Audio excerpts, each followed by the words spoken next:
Hi and welcome to the companion video for the Avsim review of the Just Flight Hawker Hunter. My name is Alan Bradbury, or Chalk if you know me from the Avsim forums. And if you don't know me from the Avsim forums, then get along to avsim.com and join in the fun.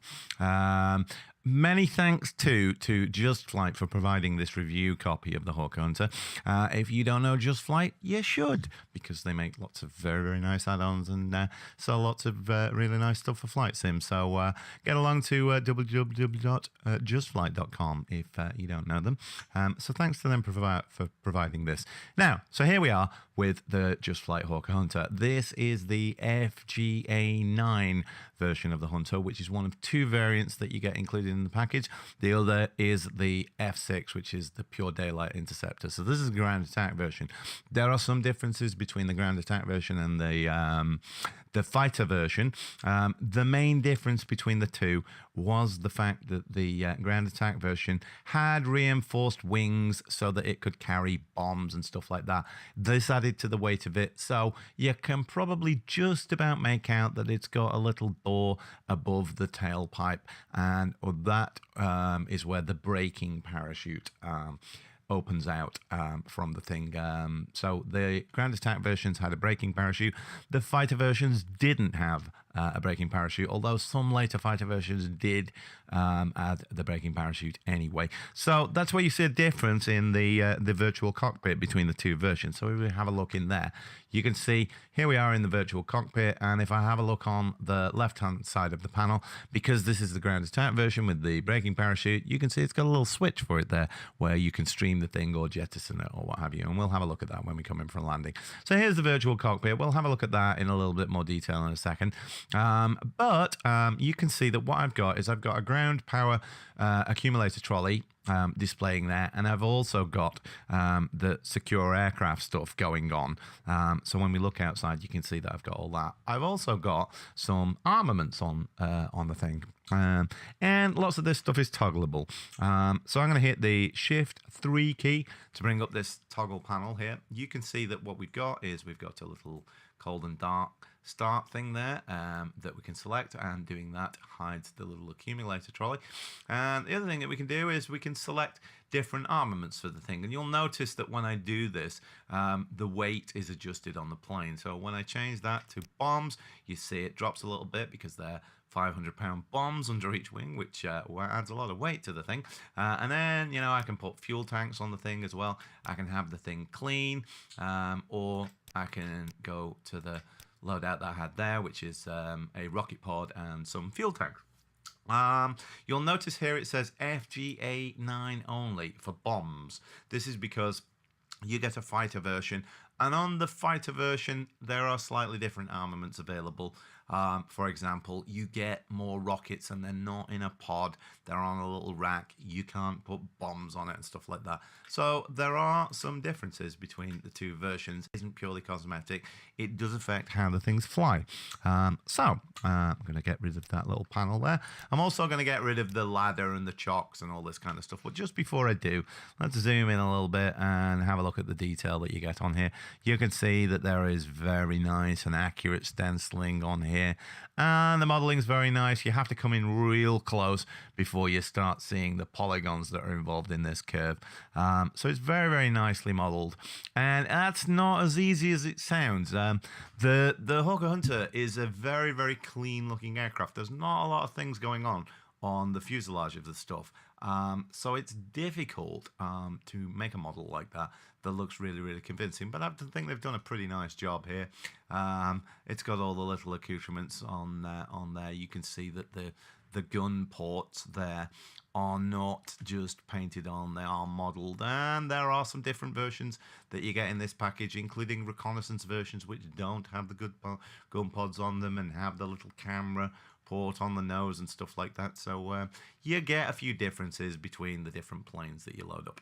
Anyway, let's get this thing going. So back in the virtual cockpit, there's going to be a few things that we'll need to do to get this thing going. Number one is we'll need to get rid of the ladder and get rid of all the remove before flight tags and stuff like that. And you can see that we've got this little toggle switch here that will do that. So that will have got rid of the ladder. If I want the pilot showing, I can click this thing here and that'll display a pilot. So when we go and look outside, you can see that I got a pilot in the cockpit.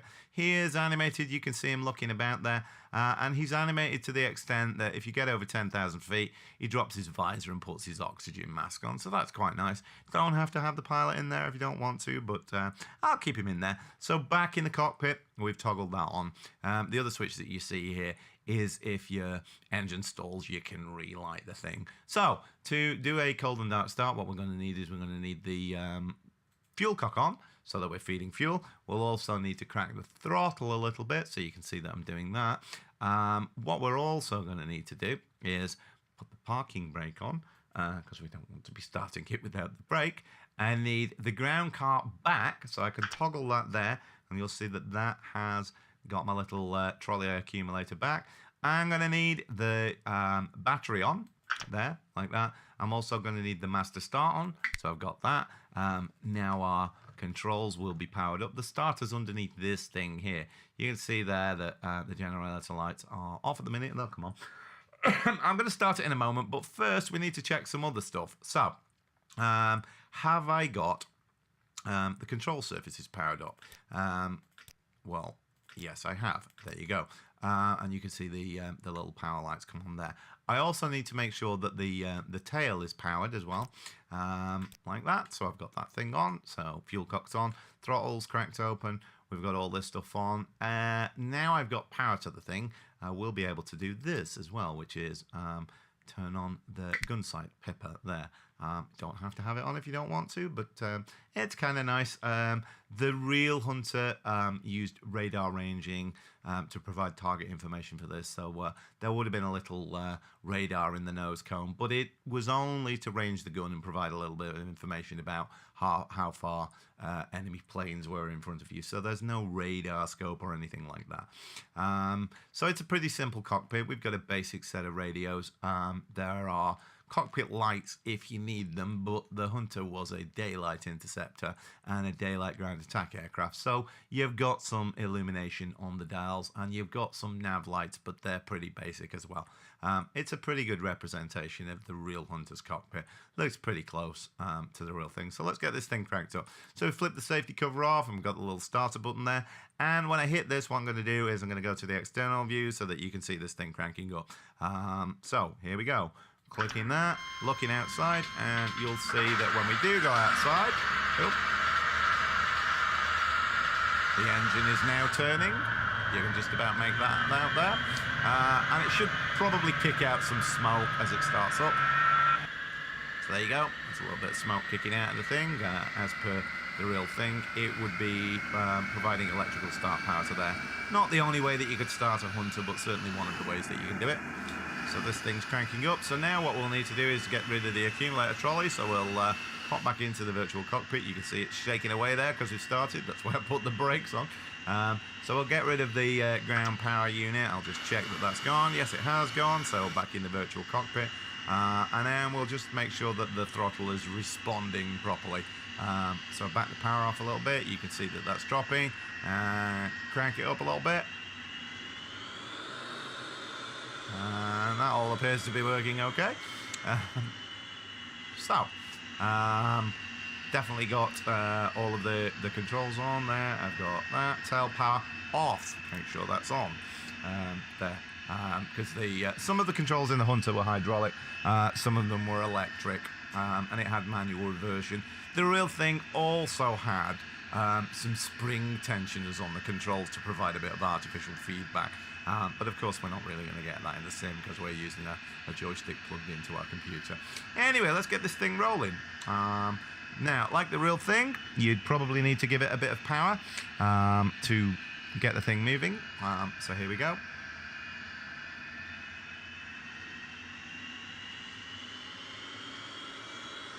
And you'll notice that, like real jet engines, that's got quite a bit of lag on it. I had that throttle up pretty quickly there, but there's a lot of lag in it. So it's quite realistically modelled in terms of how the engine responds to the throttle. If you're wondering what this scenery is, this is we're in the P3D version 4.1. The airport is UK 2000's Liverpool John Lennon. The clouds are courtesy of Active Sky and Active Sky Cloud Art. And if you check out the trees, they are Turbulent Designs Terra Flora, which currently, with it being autumn or autumn colored, the terrain when we get in the air is not the default terrain of P3D either. It is Flight 1's Ultimate Terrain Europe 2. There's a few add-ons on here.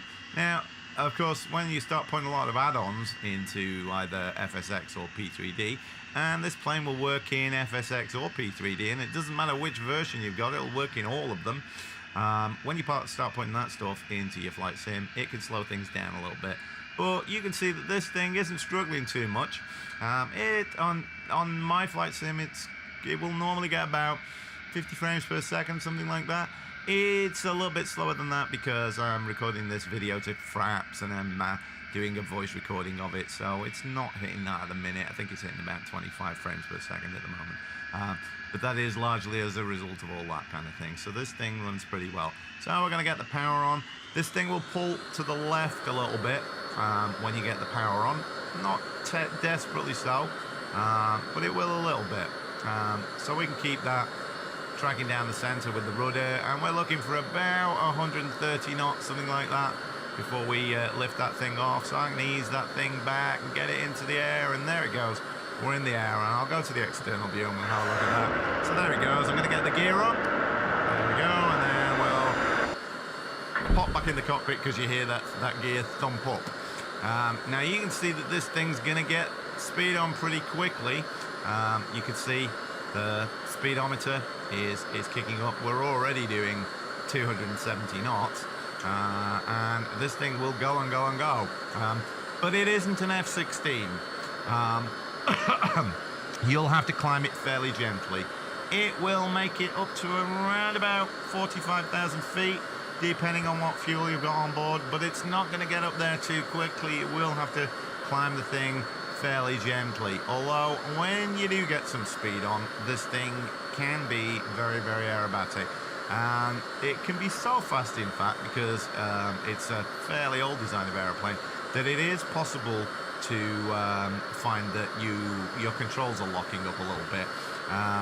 That's a phenomenon known as jack stalling, where the little screw jacks that operate the control surfaces can't overcome the aerodynamic forces, and it is possible to do that in this simulated version of it. So if you put this thing in a screaming death dive and then have to start pulling out, you might find that you'll have to get the brake open to slow it down before you actually can pull out. So it does actually replicate the real thing pretty well. You can see there I've got 580 knots on the clock there. So what I'm going to do is I'm going to pull this thing up and over. So up we go.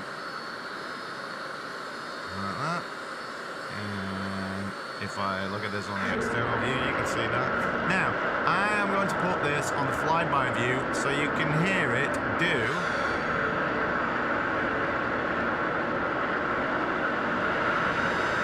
the famous noise that the Hunter is very, very well known for. So here we go.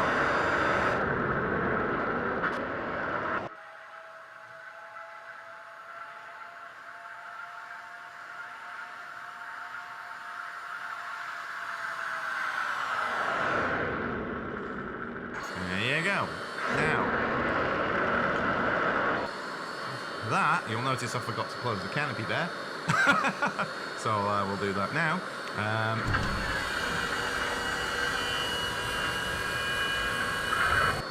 Good job I've got a visor and a mask on, that's all I can say. Now, what you heard there was the Hunter's famous blue note.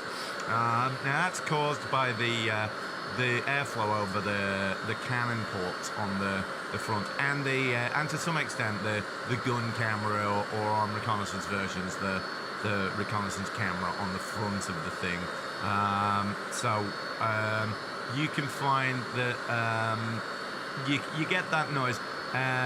on your flyby views, and it's well known at air shows, that kind of thing. So it's kind of nice that they've added that, because it is something that's sort of fairly unique to the Hunter, and that's a nice touch that it's there. So I'm going to turn onto a heading of 90 degrees, and you can see that this thing's running pretty well, considering I've recorded stuff to Fraps and doing a voiceover recording at the same time, and I've got cloud shadows on. Oh, incidentally, if you notice that there is a bit of blue haze in the distance, that's another add-on that I've got running, which is the freeware open shade. Not that really has an impact on frame rates, although certainly active sky does when you've got the cloud art on, and certainly the ultimate terrain does. So this thing's running pretty well at the minute. You can see on the frame rate counter it's getting about 25, 30 frames a second. So that's not bad considering it's streaming to Fraps. The other thing that you probably noticed from this video is the sounds are great on it. So this is a great thing to throw about. Now, we are currently at 15,000 feet. We're just climbing a little bit. And if I have a little bit of luck about there, I'm going to get this thing up to about 20,000 feet, and then I'm going to stick it in a dive, and we'll get this thing past the sound barrier. So let's have a look outside while we're waiting for it to make it up there. So there we go. Take a little look at this thing. Zoom in a little bit. There you go. This thing's going up a bit steep. Oh, we're lagging a little bit there on the external view. Oh, come on. You can do it. There you go. It's kind of sorted itself out a little bit. So having a little bit of think about it graphics-wise there, but it was doing all right. You can see that can handle things, because you'll notice that I've got a lot of auto-gen on. In fact, the auto-gen and the trees are both on 100%. So this thing does pretty well, considering all the stuff that I've got going on. Now, you can see there I'm up at 30,000 feet. So I'm going to stick this thing into a dive, and we'll have a look at the speedometer, and you'll see this thing get it on to past Mach 1. So let's get this thing in a little bit of a dive. There we go. I'm going to use the artificial horizon on this, so I don't really need to be looking at too much. So you'll see this thing, and you see the speedometer kicking up there. That's a very, very, very big dial there. So you can see 250 coming up to 300, and there goes 300. And now the Mach meter starts picking up, and you can see there we're 325, we're up to 350, nearly 400. Mach 0.9, 450, and here we go. You can do it. Come on. And there goes the sound barrier. This thing can break the sound barrier. So we got that, and you'll see it keeps going up and up and up and up, and it's keep going and going and going. Now, when it gets past about Mach 1.1, it would actually be overspeeding, but I've got the damage turned off in my sim, so I'm not going to worry about that too much. But what I am going to worry about is the fact that we're getting down to 11,000 feet. So I'm going to pull this thing out of a dive, and I'm going to do that real gently as well. So there you go. This thing will drink fuel at those speeds, so that's something you need to be aware of. So I got this thing leveling out at around about 10,000 feet. You can see it's freaking out a little bit there just for a second while it loads in the clouds. I'll sort that thing out. So I'll bring this thing in for a landing. So I'm going to drop the speed off a little bit, and we'll head back down through the clouds and go to Liverpool Airport. So that should provide, I haven't really been paying that much attention, but that should be off Mach on a heading of about 270-ish. You can see there, you might notice a contrail in the distance there.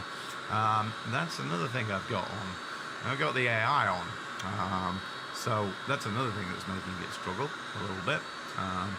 So if you like all your eye candy and stuff like that in your flight sim, this thing's not really going to struggle too much. So there we go, we're on about 270, and then coming back through the clouds. Then we'll drop it underneath them. We'll go on the external view and have a look at that, see what we get. I'll tell you what, let's have that blue note again, shall we?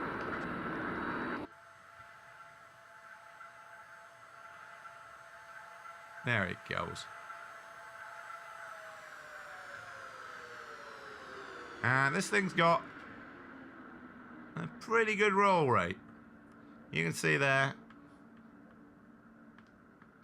That's not a bad roll rate considering the thing's doing 450.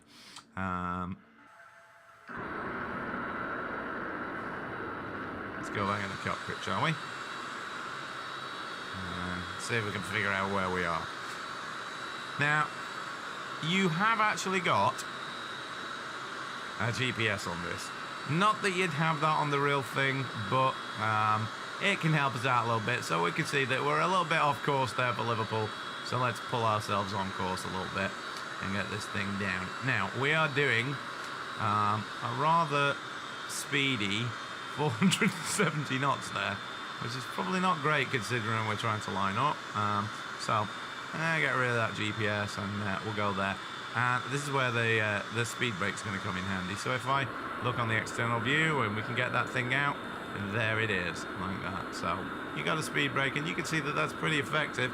That's dropping us down 370, 360, 350, 340. So this is slowing us down pretty good. And you can see Liverpool Airport there, just in the distance. I'm going to keep this thing slowing down. And below about 290, we can start getting the flaps down a little bit. So you can see I'm kicking the flaps down. Now, the flaps on the Hunter will automatically not go down if you've got too much air pressure on them. So it's probably not a great idea to start putting the flaps down at 400 knots. But you can see that speed's dropping off quite quickly there. And so I'm going to get the speed brake up and get a little bit of speed on. And what we'll do is we'll get the gear down as well. So there it goes. Gear down. All of this stuff, the gear and what have you, you know, as long as you're below about 250 knots, you can get that thing out. There's a lot of leeway in how you can bring this thing in. Generally speaking, you want to be going across the threshold at about 150 knots. So we'll pick the speed up a little bit there. I'm sure you don't want to watch me doing a big long final. So we're probably safe enough to get this thing with the gear and flaps down. Yeah, 250 knots, 240 maybe. So speed this thing up a little bit. This thing does fly very, very nicely. And I've checked it against the real flight manual for the Hunter, and it is pretty much on the numbers. Does it pretty good. It's a nice plane, it's pretty easy to fly, but you can get yourself in trouble with it if you throw it about too much. It can stall if you give it too much elevator and stuff like that. You know, dive the thing too fast and you can get yourself in trouble. You know, start thinking about pulling out of dives if you're going real fast at, I don't know, maybe 10,000 feet or something like that. You really do need that kind of room to recover. But the fact that this does actually run so well and is pretty fast means that it's great for thundering through valleys at low altitude. So if you've got all these little trees on and stuff like that, and you can see the Sim's not having any problems loading all that stuff in. You can see auto-gen as far as the eye can see there. So, you know, if you like leathering it down valleys speed, then this is your bird, really. So there you go. Now, getting a little bit slow there. Probably ought to be about 140, 150, but you can see this speed's getting on a little bit there. We're a little bit high anyway, so that'll drop us down. Yeah, not the best lineup, but we'll give it a whirl. So you've got that there. And here we go. Yeah, doesn't look like there's anything waiting to take off. So we should be all right. And because we're losing altitude there.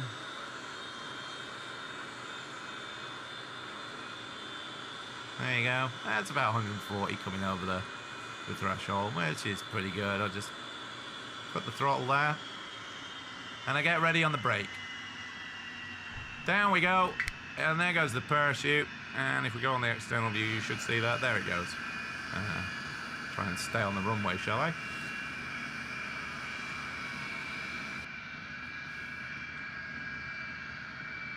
You may possibly want to assign that braking parachute to a keyboard shortcut. And there we are, pretty much at a standstill and even relatively closely lined up to where we can turn off. Now, of course, what we wouldn't want to do is get the flaps up, because you start taxiing with the flaps in the RAF and they'll fine you. So we also probably want to jettison the chute. So if we hit that, boom, that jettisons the chute. And if we have a look, sure enough, the chute's gone. And I got the flaps up, so I'm not going to get fined for taxiing with your flaps down, which is a big no-no in the RAF. So there you go. They're just Flight Hawker Hunter. It's a nice little thing.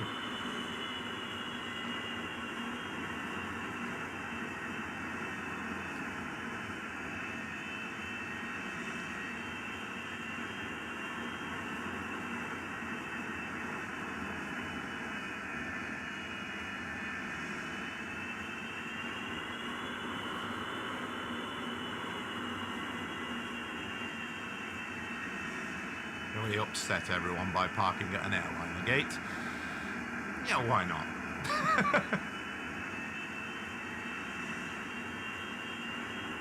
It's my simulator. I can park where I like.